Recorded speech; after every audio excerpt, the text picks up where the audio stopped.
이제 욥기 우리가 계속 살펴보는데요.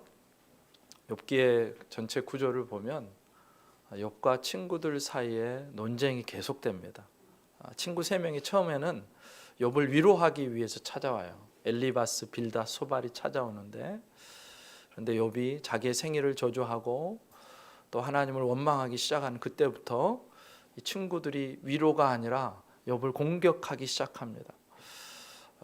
네 지금 그 모양 그 꼴인 게 다 네가 지은 죄 때문이야 라고 계속해서 공격을 해요. 그렇게 엘리바스, 빌닷, 소발 그렇게 한 사이클이 지나가고 총 욥기는 3개의 친구들과의 논쟁 사이클이 있습니다. 그래서 두 번째 사이클이 15장부터 21장, 세 번째가 22장부터 27장. 오늘 본문 21장은 이제 두 번째 사이클의 마지막, 이제 소발이 한 말에 대해서, 욥을 공격한 말에 대해서 욥이 그거 아니다라고 반박하고 대응하는 그런 본문입니다. 그러면 이제 이 두 번째 사이클에서 20장에서 소발이 욥을 향해서 뭐라고 이야기를 하느냐? 소발의 그 취지는 이런 겁니다.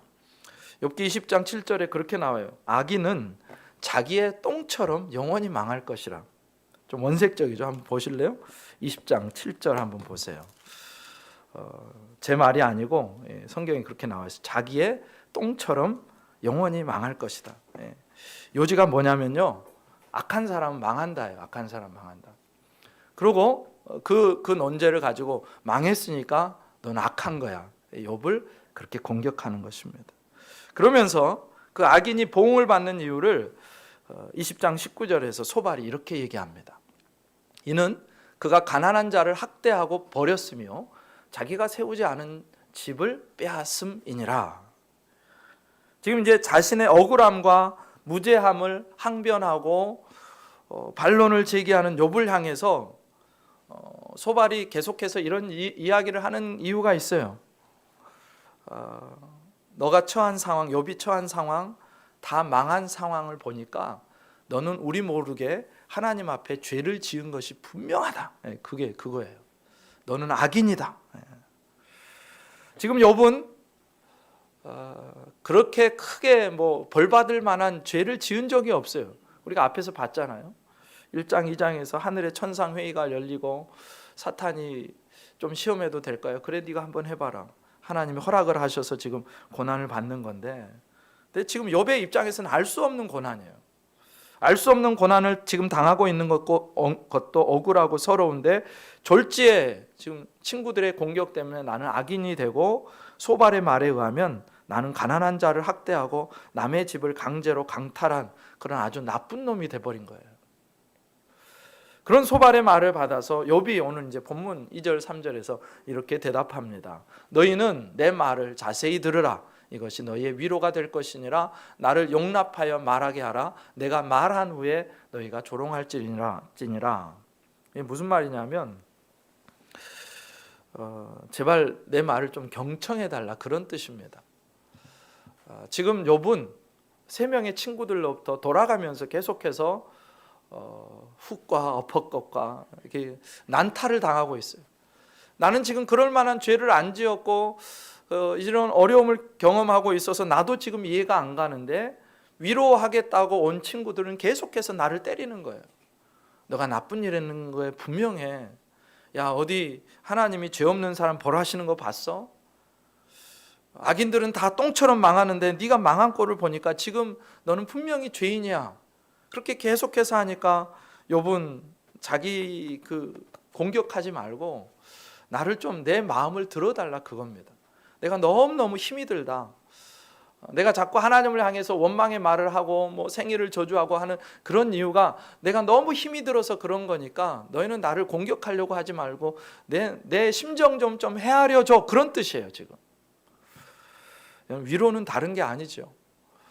위로는 그냥 옆에서 들어주고 손 잡아주고 함께 울어주는 겁니다. 그런데 위로한답시고 와가지고 계속해서 말 끄트머리를 잡고 꼬투리를 잡고 하면 화가 나요, 안 나요? 가만히 있던 사람도 화가 납니다.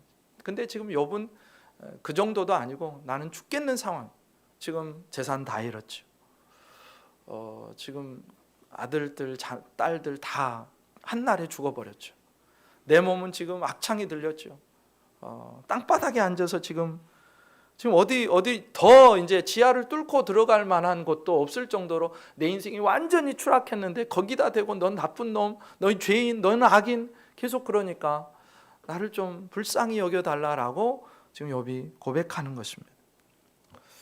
그러면서 이제 소발의 논리에 이제 답변을 하는데, 소발 자네가 그랬지, 악인도 망하고 악인의 자식들도 망한다고 그랬지, 나와 내 자녀들도 망한 것을 보니까 내가 분명히 악인임이 분명하다고 네가 이제까지 얘기했지, 그런데 실제 내가 겪은 삶을 보니까 그렇지 않다네. 내가 보고 경험한 삶, 자네도 경험한 삶이지 않는가 라면서 7절부터 10절에 이렇게 이야기를 합니다. 어찌하여 악인이 생존하고 장수하며 세력이 강하냐. 아니, 악인은 똥처럼 망한다고 소발이 분명히 얘기하고 그게 정상인 것 같은데, 그런데 욥의 세상에서 보니까 우리의 삶, 우리가 사는 이 현실을 보니까 악인이 도리어 더 잘 지내고요, 도리어 더 장수하고요, 도리어 더 세력이 강해지고요, 도리어 더 힘이 세지고요, 아무도 건드리는 자가 없다는 거예요. 돈도 더 많이 벌고요, 권력도 더 가지고 있고요, 더 장수하고요, 심지어 8절 그들의 후손이 앞에서 그들과 함께 굳게 서고 자손이 그들의 목전에서 그러하구나. 아니, 그 아버지가 잘못하면 아들들 대해서라도 하나님이 벌을 내리시고 때릴 것 같은데 그러지도 않는 거예요. 후손들도 잘 돼요. 9절 그들의 집이 평안하여, 심지어 악인들의 집이 평안하고 두려움도 없고 하나님의 매가 그들 위에 임하지 아니하며. 욥을 때릴 시간은 있는데 하나님이 그 악인들을 때릴 시간은 없나 봐요. 매도 안 든대요. 내가 보니까. 그러면서 그들의 수소는 새끼를 베고 그들의 암소는 낙태하는 일이 없이 새끼를 낳는구나. 욥이 볼 때 소발이 주장하는 인과응보가 현실에서는 잘 적용이 안 되는 것 같은 거예요. 물론 그런 경우들도 있죠. 선인이 잘 되는 경우들도 있죠. 그런데 보통의 경우를 보니까 악인이 더 잘 되더라는 것입니다. 내가 더 정직하고 내가 더 겸손하고 내가 헌신적으로 사는데 하나님은 그런 나를 몰라주시는 것 같은 거예요. 심지어 악인들은요, 그런 하나님을 경외하지도 않아요. 기도도 필요 없대요. 이렇게 욥이 고발합니다. 14절 15절. 그러할지라도 그들은 하나님께 말하기를 우리를 떠나소서 우리가 주의 도리 알기를 바라지 아니하나이다. 하나님 알기를 원하지 않는데요. 하나님 뜻하고는 나온 상관없으니까 내 뜻대로 살겠대요. 왜요? 하나님 없이도 자기는 잘 살고 있으니까. 하나님 믿지 않고도 잘 지내고 있으니까. 더 높은 권력에 앉고 더 큰 돈을 갖고 있고 부를 이루고 있고 아무도 나를 건드릴 사람이 없으니까 기고만장해서 하나님까지도 필요 없다는 것입니다. 그러면 15절 전능자가 누구이기에 우리가 섬기며 우리가 그에게 기도한들 무슨 소용이 있으랴 하는구나. 하나님을 알지 못하고 하나님을 무시하고 거기다가 그러니까 하나님께 기도도 안 하겠죠. 그런데 그런 사람들이 기도하는 하나님의 백성을 보니까 야, 너는 기도하는데 왜 그 모양 그 꼴이냐. 나는 기도 안 하고도 이렇게 잘 지내는데. 그런 모습들을 보면서 악인들은 계속해서 하나님의 백성을 무시하고 하나님을 무시하고 하나님이 필요 없다고 하고 더군다나 기도할 필요조차 없다고 하는 거예요. 세상만 보면 그럴싸하죠. 기도해도 나는 이 모양 이 꼴인데 기도 안 하는 저것들은 더 잘 지내는 것 같은 거예요. 그럼 세계 최고 부자가 누구예요? 잘 모르겠어요. 전 누군지 잘 모르겠는데 우리나라 부자들 있죠. 그 대기업의 부자들. 예수 잘 믿어요? 안 그래요. 세계 최고의 부자요. 우리나라 기업가들 그 최고 부자 앞에 가면요. 거기는 막 몇백조, 천조까지 굴리더라. 근데 우리나라 기업의 오너들은 뭐 몇십조, 세 발의 피죠. 아무것도 안 해요. 현실은 늘 하나님 없는 자들이 권세를 잡고 있고 하나님 없는 자들이 지배하는 것처럼 보이고 하나님 없는 자들이 떵떵거려요. 악인의 등불은 꺼지는 일도 없고요. 그 악인들은 어떻게 그 상황에서 또 살아나고 잡초처럼 또 살아나고. 그런데 의인은 그냥 죽어버려요. 나는 의롭다 하고 죽어버려요. 결국 현실을 보니까 착하게 살아도 어려운 일을 당하고 악하게 살아도 좋은 일들이 있더라. 헌신적으로 살면 호구 취급을 당하고 악질적으로 살면 대접받더라. 이 항변이 바로 욥의 항변이고 지금 이 시대의 성도들의 항변입니다. 정의로운 사람들보다는 거짓과 속임수와 아첨에 능한 자들이 힘을 갖고 돈을 갖습니다. 자격이 없는데 형통한 사람이 있고요, 이유 없이 고난으로 고통받는 사람들이 있어요. 이 세상이 요지경입니다. 이해가 잘 안 돼요. 이해가 안 돼. 어떻게 저런 인간이? 때로는 너무 부조리해 보입니다. 그런데 욥기만 그런 부조리하고 불합리한 상황에 대해서 의문을 품느냐? 그렇지 않아요. 똑같은 질문을 시편의 기자 시편 73편에서도 이런 이야기를 합니다. 나는 거의 넘어질 뻔하였고 걸음이 미끄러질 뻔하였으니 실족할 뻔했다는 거예요. 무슨 말이냐면 하나님을 버릴 뻔했다는 거예요. 왜요? 3절부터 이제 그 이유가 나와요. 이는 내가 악인의 형통함을 보고 오만한 자를 질투하였음이로다. 아니, 악인이 당연히 망하고 하나님의 백성이 잘 돼야 되는데 근데 악인이 더 형통한 거예요. 심지어 그들은 죽을 때도 잘 죽어요. 돈도 많고 좋은 병원에도 가고 좋은 약물 치료도 하고 그렇게 해서 죽을 때도 고통이 없는데, 그런데 돈이 없으니까 믿는 사람들이 더 어려워. 그 힘이 강건하며, 그 다음 5절에 사람들이 당하는 고난이 그들에게는 없고 사람들이 당하는 재앙도 그들에게는 없나니 그러므로 교만이 그들의 목걸이요 강포가 그들의 옷이며 살찜으로 그들의 눈이 솟아나며 그들의 소득은 마음의 소원보다 많으며 그들은 능욕하며 악하게 말하며 높은 데서 거만하게 말하며 그들의 입은 하늘에 두고 그들의 혀는 땅에 두루 다니도다. 하나님도 두렵지 않는 거예요. 하나님 없이도 내가 제일 잘 사니까, 하나님 없이도 내가 제일 큰 권력을 갖고 있으니까, 하나님 없는데도 누가 나를 건드리는 사람이 없으니까. 아삽의 시라고 알려져 있는데 시인인 아삽도 욥과 똑같은 생각을 했습니다. 오늘 욥기 본문에 보면 악인의 집안이 망하고 그의 후손이 끊어진다, 그런 얘기도 하지 말래요. 욥이 그런 이야기를 합니다. 11절부터 13절. 그들은 아이들을 양떼같이 내보내고 그들의 자녀들은 춤추는구나. 자녀들도 또 그 많은 돈과 권력으로 잘 교육을 시켜갖고 또 그 권력으로 또 좋은 자리에 보내고 해서 더 떵떵거리고 살아요. 그들은 소고와 수금으로 노래하고 피리 불어 즐기며 다른 사람 다 죽어나가는데 잔치하고 있어요. 그들의 날을 행복하게 지내다가 끝까지 잘 지내다가 잠깐 사이에, 그러니까 조금 아프고 수월에 내려가느니라 죽는다는 거예요. 고통도 없이 죽더라, 그런 얘기를 하고 있습니다. 잘 먹고 잘 지내다가 고통 없이 죽고 그 자손들도 큰 문제 없이 사는 것 같아 보이는 것이 욥이 지금 당하고 있는 현실. 그래서 소발의 말을 인정할 수가 없는 거예요. 야, 어디 악인이 똥처럼 망해? 악인이 더 잘 되잖아. 악인이 똥처럼 망한다고 그러면서 나를 네가 정죄할 수 있어? 그러면 안 되잖아. 나 그런 사람 아니거든 이라고 욥이 계속해서 항변하는 거예요. 욥은 인과응보로는, 우리가 아는 인과율로는 설명이 안 되는 그 상황을 맞닥뜨리면서 지금 큰 혼란에 빠져 있습니다. 때로는 우리도 현실 속에서 화가 날 때가 있죠. 이해가 안 될 때가 있고 억울할 때가 있고. 그러면 우리는 이런 상황에서 어떻게 해야 될까? 욥처럼 물론 하나님 앞에 이렇습니다 얘기를 해야죠. 근데 거기서 멈추지 말고 더 나가야 될 길이 있습니다. 어떻게 생각하고 어떻게 사는 것이 이 불합리하고 부조리하고 말이 안 되는 세상에서 하나님의 자녀로 승리하는 길인가? 첫 번째, 새로운 눈을 가져야 돼요. 따라합시다. 새로운 눈을 가집시다. 새로운 눈을 가집시다. 네, 어떤 눈이냐? 이 땅에만 갇혀 있는 눈이 아니라 영원의 세계를 향해서 열린 눈입니다. 사실 이렇게 부조리하고 불합리한 세상 이대로 끝나면 억울하지 않을까요? 만약에 이 세상이 끝이면 여러분 절대 여기 나오시면 안 됩니다. 이 세상이 끝이라고 믿는 사람은 절대 여기 계시면 안 돼요.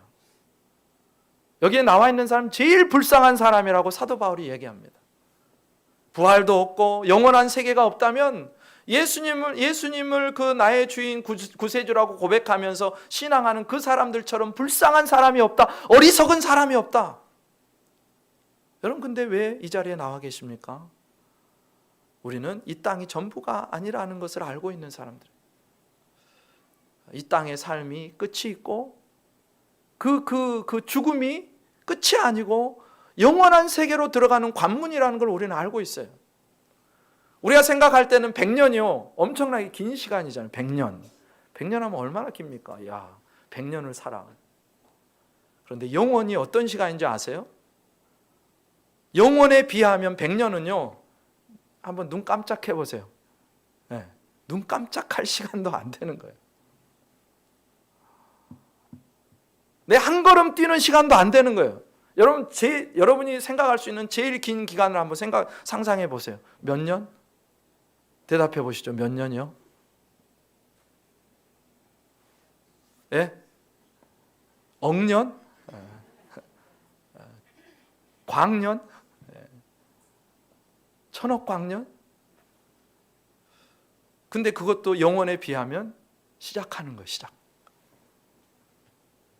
우리 100년이요 우리 생각에는 긴 것 같은데 눈 깜짝할 사이. 성경이 뭐라 그래요? 1000년이 하나님께는 지나간 어제 하루와 같대요. 그게 영원이에요. 영원. 저는 이 눈이 띄어질 수 있기를 주님의 이름으로 축복합니다. 네. 시편 73편 시인이 악인의 형통, 의인의 고난, 인과응보로 다 설명되지 않는 그 현실을 보면서 거의 실족할 뻔했는데 언제 그가 이제 제정신이 돌아오냐면 17절, 18절, 19절에 이렇게 나와요. 하나님의 성소에 들어갈 때야. 너무 세상이 이해가 안 돼서 하나님 성전에 나가서 엎드렸대요. 근데 그때 하나님께서 눈을 열어주시는 거예요. 그들의 종말을 내가 깨달았나이다. 주께서 참으로 그들을 미끄러운 곳에 두시며 파멸에 던지시니 그들이 어찌하여 그리 갑자기 황폐되었는가 놀랄 정도로 그들은 전멸하였나이다. 여기서 이제 종말 얘기를 하는데요, 이 종말이요 육체적 죽음을 이야기하는 게 아니에요. 이미 4절에서 육체적 죽음을 이야기했어요. 그들은 죽을 때도 잘 편안하게 죽더라. 고통이 없이 죽더라. 근데 시인이 말하는 이 종말은요 육체의 죽음이 아니라 영혼의 죽음, 영원한 죽음이 선고되는 바로 그 종말을 이야기합니다. 세상의 끝, 영혼의 운명이 갈라지는 그 심판의 자리를 본 거예요. 영원토록 심판받는다는 것이 무엇인지를 조금 깨달은 거예요. 시인은요 그 영원에 비하니까 사실 100년도 아니었죠. 그때 보면 100년의 세월이요 눈 깜짝할 사이 지나간 어제와 같은 거예요. 여러분이 생각하는 그 아무리 큰 시간도 영원에 비하면 한 걸음을 뛴 것뿐입니다. 그러니까 시인은 그들이 이 땅에서 그렇게 짧게 누렸던 영화와 부귀와 종기와 권력이 조금 더 부럽지 않은 거예요. 그것과는 비교할 수 없는 영원한 생명과 하나님이 주시는 영광스러움이 있기 때문에 이 땅의 삶이 끝나고 영혼의 삶이 시작될 때 그 본향에서의 그 영광이 있기 때문에, 상급이 있기 때문에 전혀 그게 부럽지가 않은 거예요.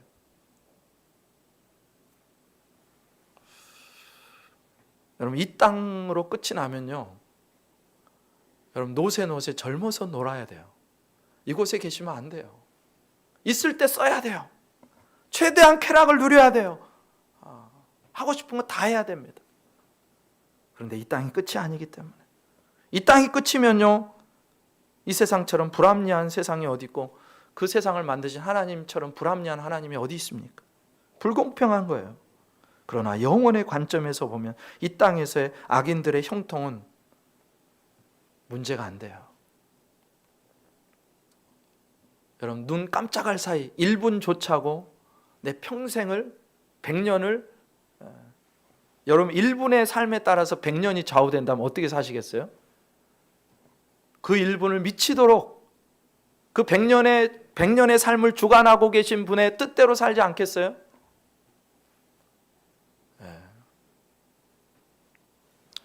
그래서 유한한 이 땅에 갇혀 있는 시간이 아니라 영혼을 바라볼 수 있는 눈이 열릴 수 있기를 주님의 이름으로 축복합니다. 근데 그렇게 영혼의 눈이 열려도 육신을 입고 있어서 힘든 거는 힘든 거예요. 그렇죠? 당장 지금 죽겠는데, 힘들어 죽겠는데.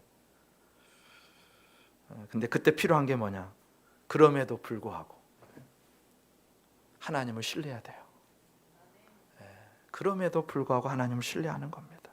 부조리하고 불합리해 보이는 세상 속에서 새로운 눈을 갖는 것과 함께 필요한 게 뭐냐? 하나님을 깊이 신뢰하는 거예요. 왜냐하면 가장 부조리하게 보이는 방법을 통해서, 그 방법을 통해서 하나님이 우리를 얼마나 사랑하시는지를 보여주었기 때문에. 여러분, 우리의 구원이 얼마나 불합리한 구원인지 아세요? 여러분, 우리가 받은 구원이 얼마나 이해할 수 없는 구원인지 아십니까? 인과응보에 따르면요, 죄인은 어떻게 해야 돼요? 반드시 죽어야 돼요. 그리고 심판받아야 돼요. 불못에 떨어져야 돼요. 끝난 거예요. 그걸로 하나님의 심판을 당해야 됩니다. 저주 아래 놓여 있어야 돼요. 그런데 하나님이 어떤 분이시냐? 그런 죄인을 심판하시는 게 아니라 그 죄인 대신에 아무런 죄가 없는 자기의 아들 독생자 예수 그리스도를 대신 심판하신 거예요. 이거 얼마나 불합리해요. 여러분, 이해가 되세요? 내 원수를 위해서, 적들을 위해서 내 자식을 죽여가면서까지 원수들을 살려준다. 이게 이해가 되세요? 우리가 그 원수의 자리에 있었습니다. 우리가 그 죄인의 자리에 있었어요. 얼마나 불합리해요. 예수님이 죄를 지은 적이 있어요? 아니요. 예수님이 한 번이라도 하나님을 거역한 적이 있습니까? 아니요. 세상 모두가 다 심판을 받아도요, 그 심판과 전혀 상관없는 분이 있는데 바로 예수님이세요. 그분은 일평생 이 땅에 오셔서 인간의 몸을 입고 오셔서 늘 성령님의 뜻대로 행하셨어요. 죄가 없으세요. 하나님의 뜻대로 순종하세요. 심지어 죽는 자리까지. 그런 예수님이 왜 십자가에 달려 돌아가셔야 됩니까?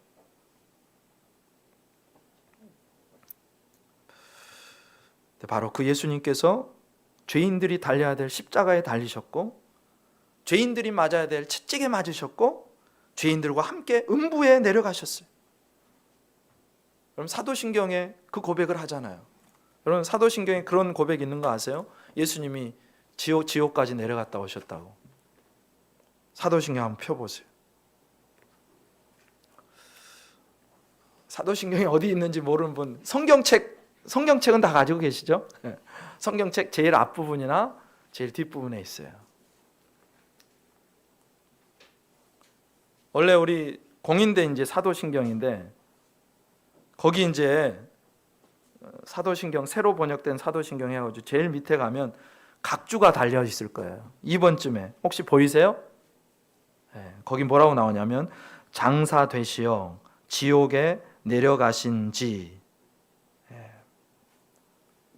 장사된지라고 우리는 그렇게만 고백하는데, 원래 원본은 뭐라고 나오냐면 장사되시어 지옥에 내려가신지 사흘 만에 죽은 자 가운데서 다시 살아나셨습니다. 이게 초대교회 성도들의 고백, 우리의 고백입니다. 그러니까 세상에 가장 부조리한 일, 가장 불합리한 일, 가장 이해할 수 없는 일을 꼽으라면 바로 예수 그리스도의 십자가예요. 왜 하나님은 이렇게 불합리하고 부조리한 것처럼 보이는 혹독한 심판을 예수님께 쏟아부으셨습니까? 바로 우리를 구원하시기에, 우리를 너무너무 사랑하셔서, 우리가 볼 때는 너무너무 불합리하고 부조리해 보이는 십자가를 통해서 우리를 구원하신 거예요. 그러니까 그 십자가를 보면요, 우리는 아무런 항변도 할 수가 없어요. 우리는 아무런 말도 꺼낼 수가 없어요. 아니, 저기는 내가 달려야 되는 자리인데, 저 채찍은 내가 맞아야 되는 채찍인데, 저 지옥에는 내가 내려가야 되는데, 그런데 아무런 죄가 없으신 예수님께서 나 대신 그 일을 당하신 것입니다. 그래서 우리는 이 세상의 불합리와 부조리 속에서도 하나님께 잠깐 고함을 칠 수는 있겠죠. 비명을 질러댈 수는 있을 거예요. 그런데 하나님의 선하심과 하나님의 사랑을 불신하면 안 되는 거예요. 십자가를 통해서 나를 건지신 하나님 앞에 하나님이 어떻게 우리를 하십니까? 하나님 나를 미워하시는 것 같아요 라는 말을 우리는 할 수가 없어요. 십자가 앞에만 서면. 최고로 부조리해 보이는 그 십자가를 통해서 우리를 구원하시는 하나님께서 욥이 느끼기에 부조리하고 불합리한 이 상황을 통해서도 지금 욥을 만들어가고 계시는 거예요. 성숙시키고 계시는 거예요. 그래서 우리가 할 일이 있어요. 어떤 순간에서든지 하나님을 그럼에도 불구하고 신뢰하는 것. 하나님, 내가 너무 지금 고통스럽고 힘든데 이것과는 상관없이 그럼에도 하나님은 여전히 나를 사랑하시는 분이고 여전히 선하신 분이라는 그 고백은 우리가 절대로 포기할 수 없는 고백이라는 것입니다. 믿음의 지표가 뭔지 아세요? 우리가 아는 그 진리를, 우리가 그 진리와 모순되어 보이는 것 같은 것과 씨름할 때로 그 진리를 포기하지 않는 거예요. 내 삶에 하나님이 안 계신 것 같을 때 하나님은 없다라고 부정하지 않는 거예요. 내 삶에 하나님이 친절하지 않는 것 같을 그때라도 하나님은 사랑이 아니십니다라고 부정하지 않는 겁니다. 여러분, 예레미야도요, 부조리한 현실을 보면서 하나님께 불평해요. 여러분, 이방의 어디죠? 바벨론하고 마르둑 신을 섬기는 바벨론, 온갖 우상을 섬기는 바벨론과 하나님을 그래도 섬기는 유다와 비교하면 어느 데가 더 나아요? 여러분 보시기에 유다가 낫습니까? 아니면 바벨론이 낫습니까? 왜 대답이 없으세요? 나는 유다 편, 나는 바벨론 편. 자, 1번 유다, 2번 바벨론. 어디예요? 네, 1번이에요, 1번. 아니, 그래도 성전도 있죠. 그래도 그 속은 아닐지라도 겉으로는 나와서 그래도 하나님을 경외한다고 하는 그들. 그런데 그들을 어디를 들어서 심판하시냐면 더 악질적인 바벨론, 하나님도 모르고 우상에 쩔어 있는 그 바벨론을 들어서 심판하신 걸 보니까 예레미야가 이해할 수 없는 거예요. 그래서 울부짖습니다. 그런데 그 울부짖을 때 그 불평의 시작이 뭐냐? 주께서는 의로우십니다 라며 고백하면서 불평을 시작해요. 주께서는 의로우십니다.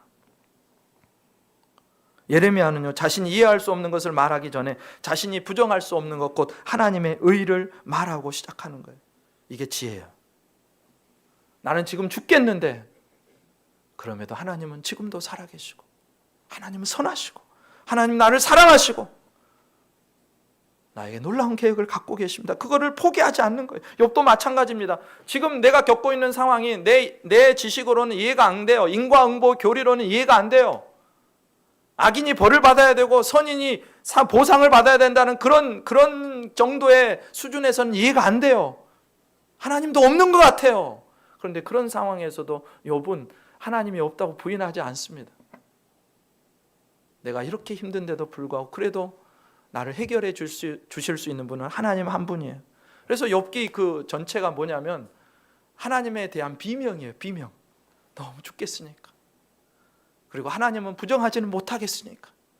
하나님께 답이 있는 게 분명하니까. 그럼에도 포기하지 못하고 계속해서 욥이 하나님을 향해서 고함을 지르고 비명을 질러대는 것, 그게 욥기입니다.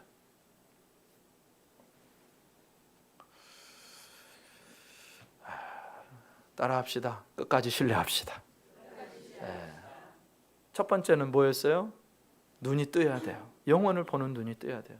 두 번째는 어렵지만 그래도 신뢰해야 돼요. 세 번째, 겉으로 드러난 현상만을 가지고 판단하지 말아야 돼요. 여러분, 절대 여러분이 판단하는 자리에 서지 마십시오. 선과 악을 판단하는 자리에 서지 마세요. 저렇게 된 것 보니까 저거 분명히 문제가 있는 거예요. 와, 저렇게 잘 돼서 뭔가 잘했나 보다. 그거 아니에요. 이유 없이 형통이 올 수 있고 선한 사람에게 고난이 올 수 있다는 걸 욥이 보여주잖아요. 절대로 함부로 판단하면 안 됩니다. 지금 엘리바스, 빌다, 소발은요, 어떤 사람이냐면 자기들의 그 가진 교리, 논리가 옳다고 주장하기 위해서 이 욥을 아주 나쁜 놈 만들어야 되는 사람이에요. 내가 옳다고 상대방을 죽이는 겁니다. 야, 내가 알기로는 인과응보야. 악인은 심판받아. 너 심판받고 있는 거 보니까 너 악인이지. 상대방을 나쁜 놈 만들어야 내가 사는 거. 그거 아주 나쁜 거예요. 내가 가진 하나의 원리나 방식으로 사람들의 삶을 평가하거나 심판의 자리에 앉으면 안 되는 거예요. 그 자리는요, 하나님이 아무에게도 허락하지 않은 자리예요. 하나님의 권한이에요. 하나님의 권한. 선하다, 악하다는 하나님의 권한이에요. 함부로 판단하지 마세요. 선악과가 뭐예요? 인간이 하나님의 자리에 올라가서 선과 악을 판단하는 기준을 만들어 놓은 거예요. 그러면 안 돼요. 근데 왜요? 우리는요, 지혜와 지식의 한계가 있어요. 경험의 한계가 있어요. 다 몰라요. 지금 욥의 친구들을 보면요, 저 천상에서 무슨 일이 일어나고 있는지 몰라요. 하나님과 사단 사이에 어떤 대화가 오고 가는지 모르고 천상에서 영계에서 어떤 일이 벌어지고 있는지는 몰라요. 그러니까 함부로 얘기하면 안 되는 거예요. 지금 욥이 이 엘리바스 빌다 소발 같은 경우에 욥이 자기들 모르게 나쁜 짓을 했다. 가난한 자를 등쳐먹었다. 네가 짓지도 않은 집을 빼앗았지. 그래서 부자가 됐지. 있지도 않은 이야기를 꺼내고 있습니다. 자기가 보지도 못하는 걸, 알지도 못하는 걸. 그래서 인간은 선과 악을 판단할 수 없어요. 알지 못하기 때문에. 근데 하나님은 심령 깊은 곳, 마음 깊은 곳까지 다 보시는 분이세요. 그러니까 하나님은 정확하게 판단하실 수 있죠. 이 세상의 법관들이요, 100% 올바른 판결을 해요. 그 엄청난, 한번 그 재판을 할 때마다 쌓여가는 그 증거 자료가 있는데도 제대로 판단이 안 나와요. 인간이기 때문에. 그래서 인간은 선과 악을 판단하는 자리에 있으면 안 됩니다. 욥의 친구들이 보여주는 태도가 최악인 이유가 이거예요. 그들은 사실을 알지 못하는데, 근데 자기가 아는 게 마치 진리인 것처럼 우기고 있는 것입니다. 어떤 그 아는 전도사님이 했던 이야기가 10수년이 지났는데 제 머리에 떠나지가 않는 말이 있어요. 조금 잘하면서 판단하는 위치에 있는 것보다 조금 못하면서 판단하지 않는 게 더 복되다. 여러분, 내가 좀 잘하면서 잘 못해 보이는 사람을 판단하는 것보다요, 차라리 내가 그 자리에 있는 게 더 내가 판단하지 않고 대신 내가 못하는 자리에 있는 게 더 낫다고요. 그만큼 판단이 무서운 거예요. 그거는 하나님의 자리예요. 엘리바스도 빌닷도 소발도 나중에 가면 하나님의 책망을 듣습니다. 너희가 욥보다 의로운 게 뭐냐? 하나님의 자리를 넘보지 않기를 축복합니다. 예, 다른 사람을 판단하는 것은 저와 여러분의 몫이 아니에요. 욥이 잘못됐다고 판단하는 것도 저와 여러분의 몫이 아니에요. 하나님이 하시는 거지. 마지막으로, 이 또한 나를 성숙시킬 것이라는 확신을 가져야 돼요. 첫 번째, 여러분 눈이 바뀌어야 됩니다. 영혼을 볼 줄 알아야 돼요. 두 번째 뭐였죠? 신뢰할 끝까지 신뢰 하나님. 세 번째, 판단하지 말아야 됩니다. 네 번째, 결국 이것이 나를 성숙시킬 것이다. 이 고난이, 이 어려움이. 여러분, 고난을 통해서 하나님이요, 우리를 둘러싸고 있는 울타리를 자꾸 깨부수세요.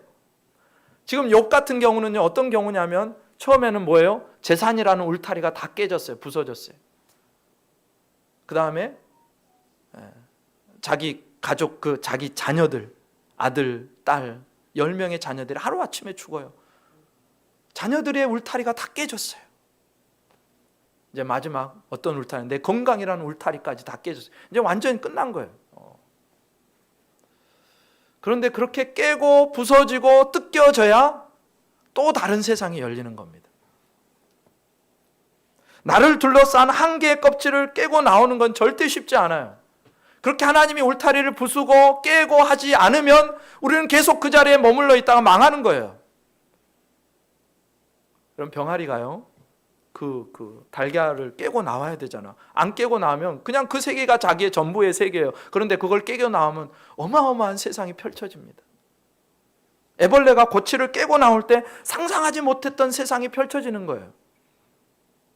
그래서 하나님은요, 그 상상하지 못했던 세상, 늘 내 지식과 내 한계의 울타리에 갇혀있던 나를 더 넓은 세상, 더 깊은 세상, 더 높은 세상을 보여주기 위해서, 한 차원 더 높은 세상을 보여주기 위해서 우리의 울타리를 때로는 하나님께서 깨실 때가 있어요.